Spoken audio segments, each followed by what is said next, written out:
பிள்ளைக்கு அப்பா மேல இருக்கிற அன்பு மாறி இருக்கலாம், ஆனா அப்பாவுக்கு பிள்ளை மேல இருந்த அன்பு மாறவே இல்லை. ஆமென். நமக்கு தேவன் மேல இருக்கிற அன்பு மாறலாம். நல்லது, நம்ம கேட்ட கார் வீடு எல்லாம் கொடுத்தாரு, நாம அப்படியே குதிப்போம். ரட்சிக்கப்பட்ட புதுசுல எது கொடுத்தாரு, அது கொடுத்தாரு, அதை கொடுத்தாரு. நம்ம சில சமயங்கள் கோச்சு, நிறைய பேர் கோச்சுட்டு ஆண்டவர் மேல கோபமா இருக்கிறாங்க.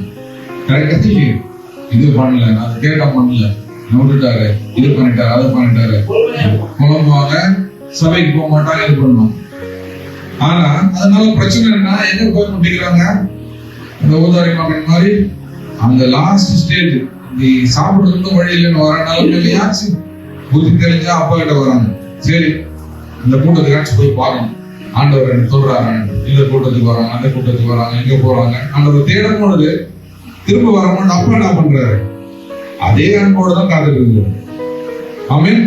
கொஞ்சம் கூட அவரோட அன்பு மாறல. சோ அப்போ நாம திரும்ப எந்த நிலைமையில போயிருந்தாலும் திரும்ப அப்பா கிட்ட வரும்பொழுது நம்மளை அரவணைத்து அவரோட அன்புனால நம்ம திரும்ப பரிபூர்ண அன்பு கொடுக்குறாரு. ஆமென்.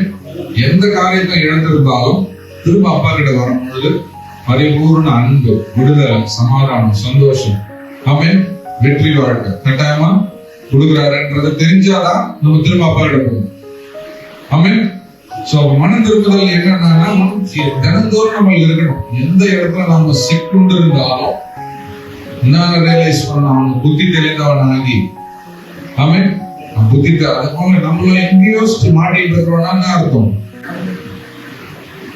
நம்மளோட ஓன் இதுல எங்கேயோ போயிட்டோம். சரி, அந்த இடத்துலயாச்சும் புத்தி தெளிந்து புது மாட்டேன்னு சொன்னாரு, நான் உங்களை விட்டு விலகுவதும் இல்லை, உங்களை கைவிடுவதும் இல்லை, உன்னை வாழாக்காமல் நிலையாக்கணும்னு சொல்லியிருக்கிறாரு.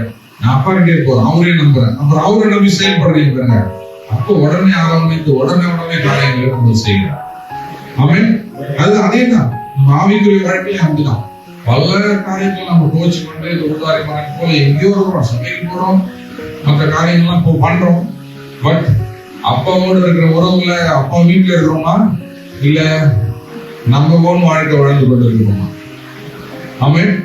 அது அப்பாவுக்கும் நம்மளுக்கும் தெரியும், யாருக்கும் தெரியாது. ட்ரெஸ்ஸே யாருக்கும் தெரியாது. பர்ஃபெக்டா இருக்கலாம், ட்ரெஸ் சூப்பரா இருக்கலாம், இது போலாம், இது பண்ணலாம், சபையில இது பண்ணலாம், பேச்செல்லாம் நல்லா இருக்கலாம், எல்லாமே பர்ஃபெக்டா இருக்கும். நான் டீச்சிங் கூட பண்ணலாம். ஆனா எதுக்கும் அப்பாவுக்கு இருக்கிற உறவு என்னன்றது எனக்கு அவருக்கு தான் தெரியும். ஆமென். சோ அப்ப எந்த இடத்துல நான் சிக்குண்டு இருந்தாலும் அப்பா அப்படின்னு திரும்பி அப்பா கிட்ட நான் போனேன்னா உதவி பண்ண வர மாட்டாரு, கரெக்டான உதவி பண்ணுவாரு. ஆமென். அதுதான்